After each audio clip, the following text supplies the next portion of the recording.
Em nome do Pai que me criou, em nome do Filho que me resgatou, em nome do Espírito Santo que me santificou, divina vontade, reina na minha vontade, coroa da santidade, mortificação e sacrifício. Crescendo nas virtudes, agora página 271. Jesus diz a Luísa: a cruz é o meu canteiro florido. Não porque não sofri espasmos angustiantes, mas porque por meio da cruz entreguei muitas almas à graça e pude ver muitas lindas flores desabrochando que produziriam muitos frutos celestes. Então, vendo tão bem, eu segurei naquele leito de sofrimento como meu deleite e deleitei-me na cruz e no sofrimento. Você também, minha filha, se deleita com prazer e se delicia em ser crucificada na minha cruz. Não, eu não quero que você tema o sofrimento, quase querendo agir como uma preguiçosa. Levante, seja corajosa e por sua conta exponha-se ao sofrimento. No início dos escritos de Luísa é especialmente cheio de convites de Jesus para mortificar suas inclinações. É na comida, nos confortos, nas conversações, na diversão, no lazer, etc. Não adianta olhar para a espiritualidade da vontade divina como um atalho para a vida ascética. Se alguma coisa é um convite cada vez mais profundo para ele. Pois Jesus revela a Luísa quão tremendamente poderosas dores voluntárias, por exemplo, mortificações voluntárias da pessoa, são diante do trono de Deus. Se eu quisesse dores sem a divina vontade, há uma abundância delas no mundo, que eu poderia aguentar o quanto quisesse, mas como falta o fio de ouro da vontade divina, elas não são para mim suficiente. 1/4 de hora de dores voluntárias é suficiente para compensar e superar todas as dores mais atrozes que existem no mundo, porque estes estão na ordem humana, enquanto os voluntários estão na ordem divina.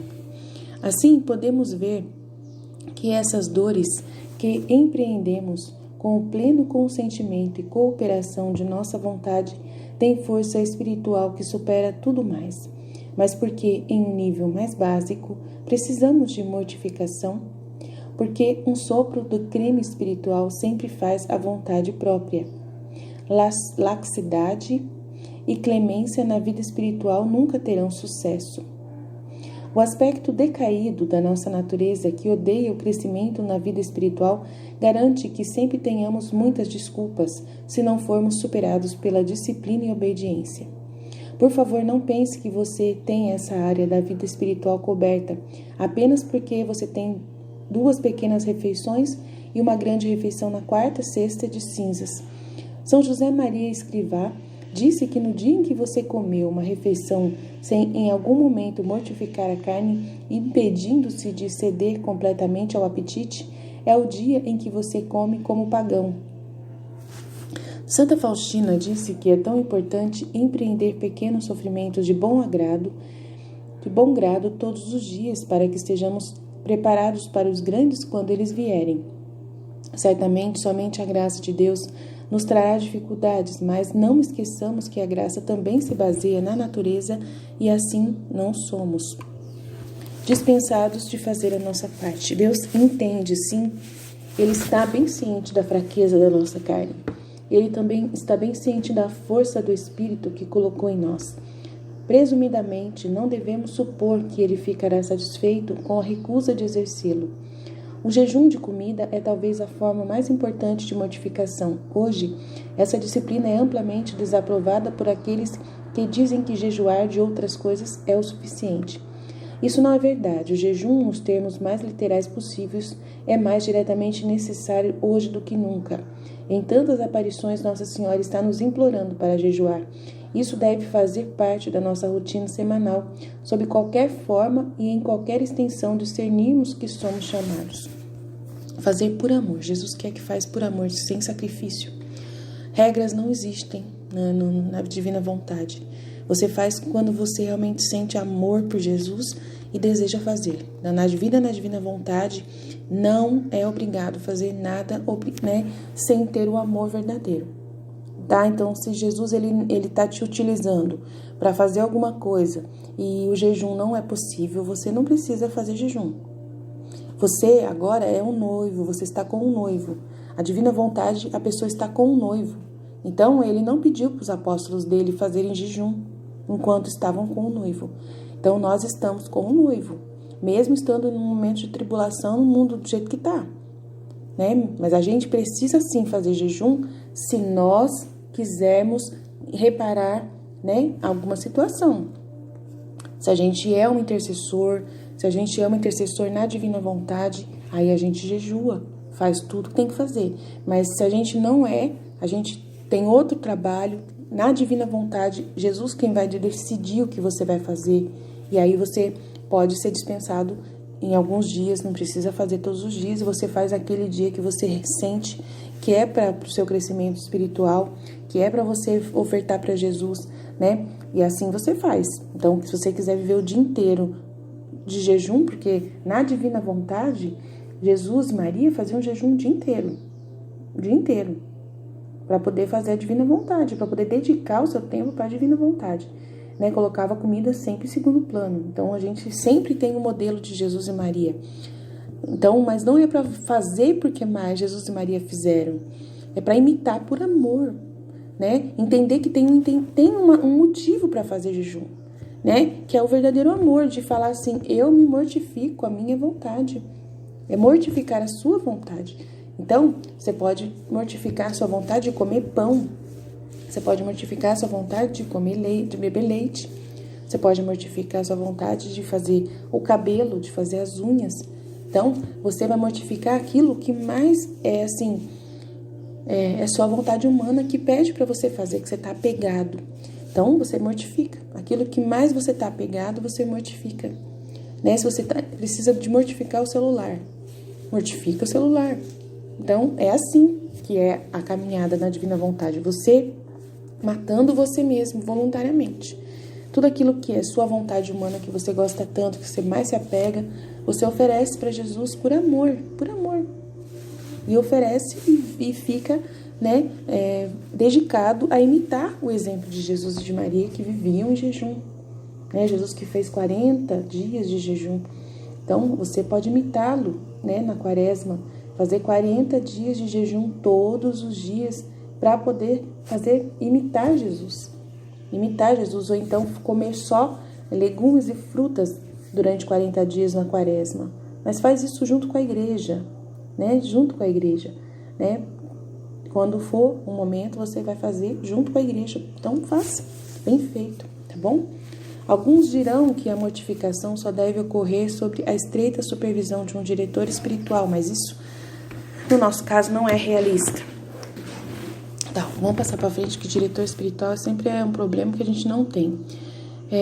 Então, quem quiser ler depois, lê e tal. Eu não vou tratar desse assunto.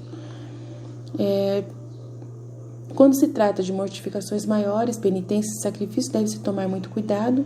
Deus precisa de almas vítimas, sim, e deveríamos realmente nos oferecer como elas.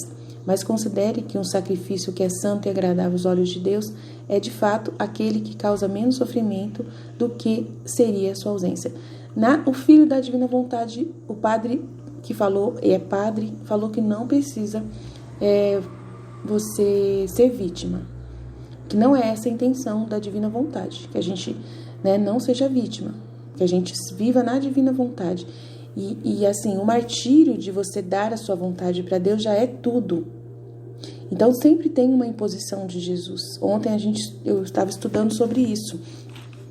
Que na Divina Vontade sempre vai ter a imposição. Tanto que ontem eu estava falando com o pessoal, né, que a gente estava estudando, né, refletindo sobre o reino da Divina Vontade, que já tem alguns conteúdos que falam sobre o reino da Divina Vontade. Como vai ser? Nossa Senhora fala em La Salete, né, nas mensagens de La Salete e nas mensagens do Padre Gobi também, como vai ser o reino da Divina Vontade.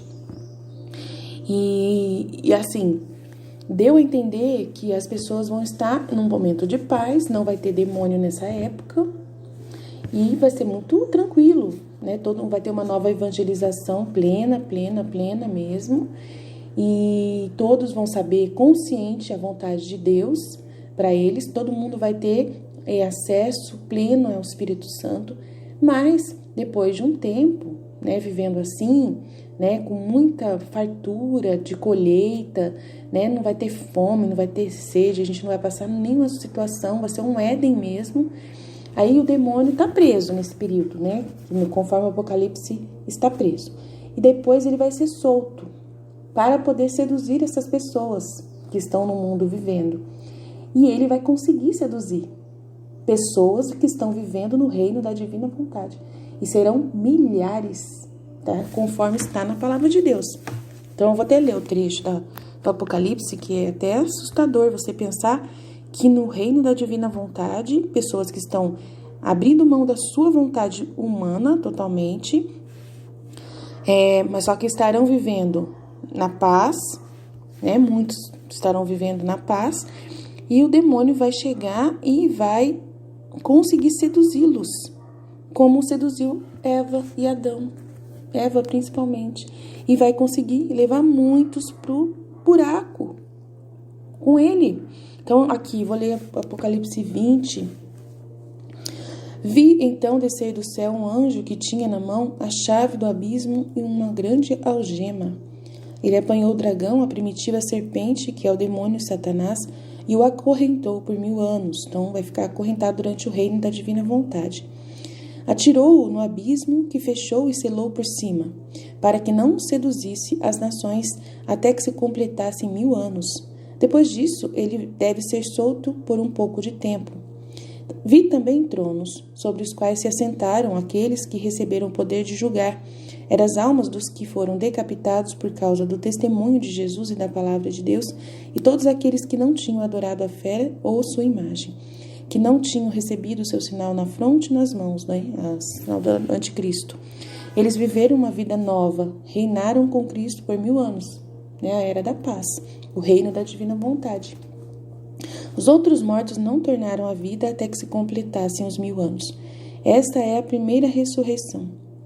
Feliz e santo é aquele que toma parte na primeira ressurreição. Sobre eles a segunda morte não tem poder. Então esses não morrem mais, né? Mas serão sacerdotes de Deus, de Cristo, reinarão com ele durante os 1000 anos.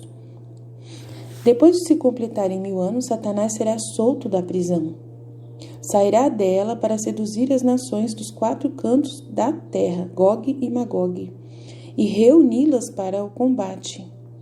Serão numerosas nações como a areia do mar. Então ele vai conseguir seduzir filhos da divina vontade. E será numerosas como a areia do mar. Muita gente vai cair na conversa de Satanás depois de estar consciente, como Eva e Adão eram, totalmente conscientes. Totalmente conscientes. E aí Jesus fala muito no livro do céu sobre como Adão pecou, como que Adão caiu no erro, foi esquecendo o amor de Deus. Então, uma pessoa vivendo no reino da divina vontade, em plena paz, né, gozando de todos os bens da criação, tudo, assim, na plenitude como Deus sonhou. E, mesmo assim, vai cair nas mãos de Satanás no final. Como que pode uma coisa dessas? Como que pode uma coisa dessas, né? Então, assim, as pessoas não têm capacidade de se mortificar, porque elas não vão mortificar. Como Eva não foi capaz e Adão não foi capaz de mortificar no teste, porque Deus vai permitir as imposições dele de testes.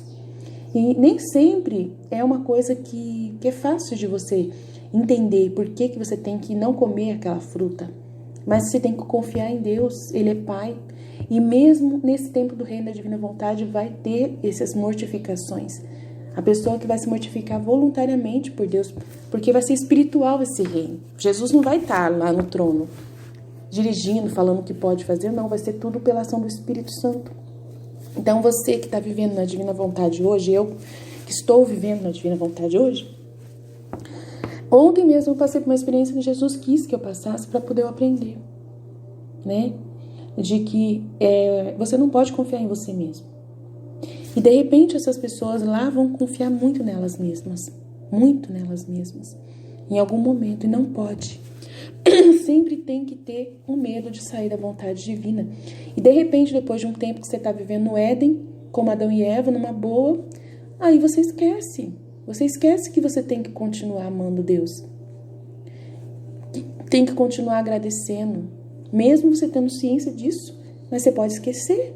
E aí o demônio vem e fala, mas só que para você, ele falou que você não pode fazer tal coisa. E você não pode mais fazer tal coisa. Não sei se de repente o sexo vai ser uma coisa imposta para Deus para não ser feita. Não sei. Pode ser. Pode ter uma imposição assim. Que você tem que ser puro. E aí? Aí vem o demônio e fala assim, mas não tem lógica. Não tem lógica isso. Deus sabe que você pode fazer isso. Que se você fizer isso, você vai ser muito mais agradável a Ele. E não sei o quê. O demônio vai voltar, gente. E a pessoa que não está vivendo a intimidade, que não está entendendo, mesmo consciente da divina vontade, tudo aprendido, a nova evangelização vai ser pregada, o reino da divina vontade vai ser pregado, o evangelho do reino vai ser pregado, ensinando para a pessoa tudo que a Luísa aprendeu, tudo vai estar à disposição para estudar. Mas como nós esquecemos muito o Evangelho de Jesus Cristo e não entendemos o que Ele fala, em muitas palavras entra por um ouvido e sai pelo outro, na mesma coisa vai acontecer. E muitos vão cair nas mãos do demônio, porque não tem capacidade de se mortificar na sua vontade humana. Não tem. E é tão simples, Jesus falou no Valtorta que era só a Eva aproximar de Deus e falar que estava doente no momento da tentação. Falar, eu tô doente, pai, eu tô doente, tá? Eu tô com vontade de fazer aquilo que não é para fazer. Me ajuda, é só pedir ajuda. E aí, de repente, nesse momento, muitos não vão mais pedir ajuda e vão ser como Eva e vão acabar saindo da divina vontade. E caindo nas mãos do sedutor de Satanás, do dragão. E esses serão reunidos para combate, subirão à superfície da terra e cercarão o acampamento dos santos e a cidade querida. Mas vai descer um fogo do céu que os devorará.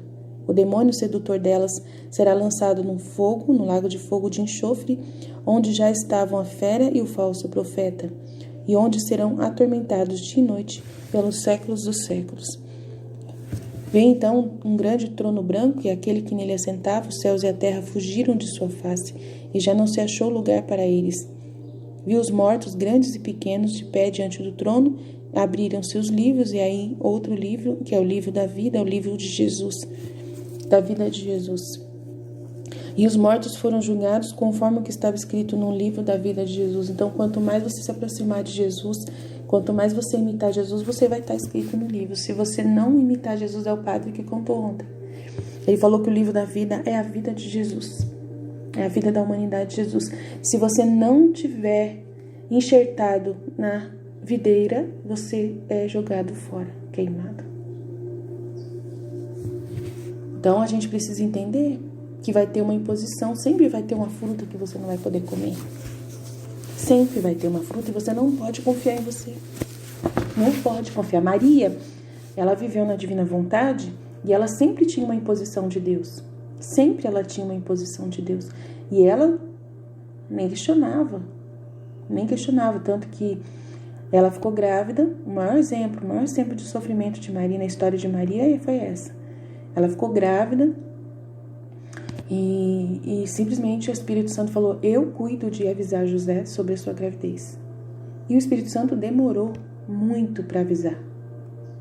E ela podia resolver isso a qualquer momento, falando para ele. E ela viu que ele estava vendo ela com a barriga enorme e não falou nada para ele, da onde estava vindo aquela gravidez. E ele estava pensando de tudo. A vida de São José está tá mostrando claramente como foi esse momento e a misticidade de Deus também. Então, assim, foi muito difícil para ela ver São José sofrer daquele jeito. Ela sofreu muito vendo ele e ela não podia falar. Tinha uma imposição, eu não posso contar. Teve que esperar o Espírito Santo mandar o anjo que iria avisá-lo em sonho, e foi na noite que ele já estava com as malas prontas, e Nossa Senhora sabia tudo o que estava acontecendo, porque Deus mostrava tudo para ela. Ela tinha todo o conhecimento, ela tinha todos os dons. Então, nossa, foi muito difícil, mas ela viveu isso serenamente. Jesus fala que ela nunca teve um minuto de perturbação no corpo dela, no coração dela. Tudo serenamente, tranquilamente. Então pintam às vezes Maria de um jeito que a gente não conhece, né? Mas Jesus no livro do céu fala que ela era serena. Que mesmo acontecendo tudo isso, essas imposições, ela não se perturbava nem um instante. Um poço de serenidade. É isso que Deus quer que a gente seja no reino da divina vontade, como ela. E ela quer que a gente seja, e ela está nos formando para isso. E aí, Jesus colocou no meu coração ontem que nós que estamos vivendo nesse tempo o reino da divina vontade, em nós, já habitando em nós que estamos buscando isso, nós vamos ser um exemplo para o futuro. E nós devemos escrever as linhas da nossa história, contar como que está sendo a gente enfrentar o caos que o mundo está agora, na divina vontade. Nós vamos ressuscitar. Nós que vamos morrer, crucificados como Cristo, se continuarmos firmes na divina vontade, obedientes, e não buscarmos a nossa satisfação humana em nenhum modo possível. A gente não pode querer agradar as pessoas de jeito nenhum. A gente não pode ficar agradando o mundo. E o mundo, nesse momento, é justamente ensinando a gente a agradar todo mundo. Então, nesse momento, você não pode agradar o mundo, você tem que agradar Jesus. Gente, não é fácil viver na divina vontade nesse tempo em que o demônio está solto. No reino da divina vontade vai ser mais fácil. E mesmo sendo mais fácil, as pessoas vão ser seduzidas por ele no fim. Aí elas vão precisar de quem? De referência. Nós que estamos vivendo nesse tempo do caos. Jesus colocou claramente que é para mim contar a história dos atos dos filhos da divina vontade na grande tribulação em que nós já estamos. Que nós já estamos no começo das dores. Sendo desprezados, ninguém atende, ninguém quer ouvir a gente quando a gente fala da divina vontade. Jesus permitindo tudo isso, porque ele permitindo essa ação, né, da liberdade do livre-arbítrio, do demônio continuar cegando a mente das pessoas que nós amamos. Nós falamos a divina vontade com nossos familiares, ninguém presta atenção. Nós falamos com os nossos amigos dos grupos de oração, né, nossos amigos da igreja, ninguém quer saber. E aí? E a gente vai falar e ninguém atende. Então a gente está passando por todas as dores já. Igual a Jesus passou, de desprezo. Então a gente precisa aceitar a mortificação. Então esse tema de hoje é muito propício para falar essa mortificação verdadeira da divina vontade. Essa é a mortificação verdadeira de você ser um filho da divina vontade, de você renunciar totalmente à sua vontade humana e toda a vontade humana da terra também. Porque a vontade humana da terra está querendo se impor sobre a gente. E como a gente viver na divina vontade, no meio dessa guerra toda que a gente está, nesse caos que a gente está, e o mundo ofertando tanta coisa pra gente. Aí Jesus me ensina claramente como fazer isso, e eu estou à disposição, né, como líder dessa missão, dessa célula, do reino da divina vontade, coordenando a equipe, né, no que pode e o que não pode fazer. Estou aqui sendo orientada pelo próprio Jesus para viver na divina vontade. E posso orientar qualquer pessoa em Jesus Cristo. E aí, as pessoas não querem me ouvir. As pessoas são orgulhosas. Dão atenção para a sua vontade humana. Porque o orgulho é fruto da vontade humana no mais alto grau. Não obedecem. A líder. E falam, você é minha líder, você é minha fundadora. Mas eu não obedece. Quer agradar os outros. Quer agradar as pessoas. Vai, Maria, vai para as outras. A pessoa tá lá pedindo para você fazer uma coisa. Ah, tudo bem, vamos fazer. Ninguém pensa, não, deixa eu perguntar para minha fundadora. Deixa eu perguntar para minha... Aí eu tive que desmontar o grupo que a gente tinha feito. De gente rezar. A gente estava rezando no grupo. Aberto. que várias pessoas estavam ali para interceder pelas pessoas na divina vontade. Tudo um plano de Deus, tudo estrategicamente feito por Deus. Não adiantou. Se o meu cofundador, se a pessoa que eu confio não consegue me obedecer, eu não consigo fazer. Não consigo fazer. Não consegue obedecer Jesus? Não dá. Desmontei tudo. De novo, mais uma vez. Aí montei outro grupo.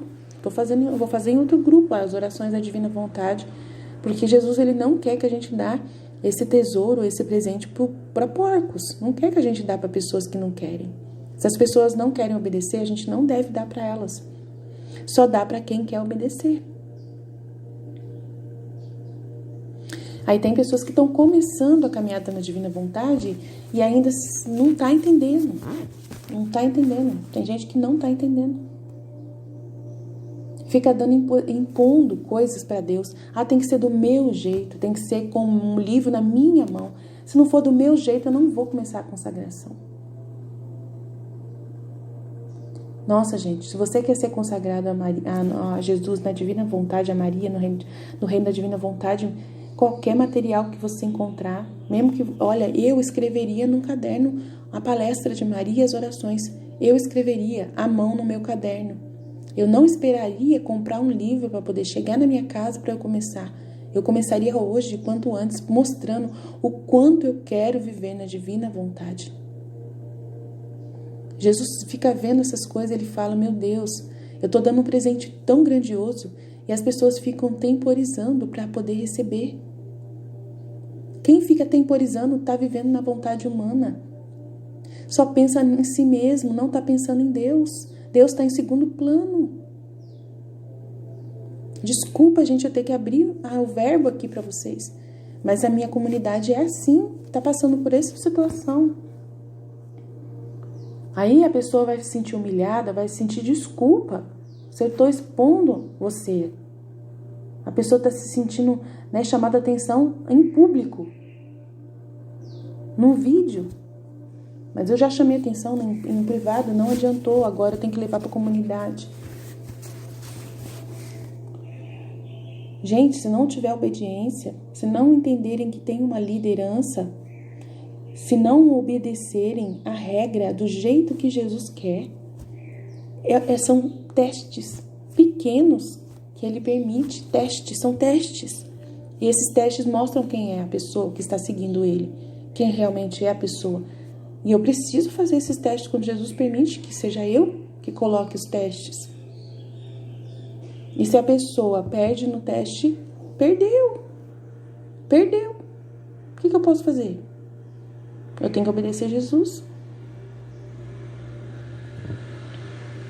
Todo sacrifício é agradável aos olhos de Jesus se forem feitos por amor, com a intenção correta. Jesus ensina isso no livro do céu. Uma resposta a um desejo que ele coloca em seu coração e a recusa desse desejo causa mais sofrimento em você, muitas vezes em forma de inquietação, ansiedade e frustração, do que sair da cama às 2:30 da manhã todos os dias.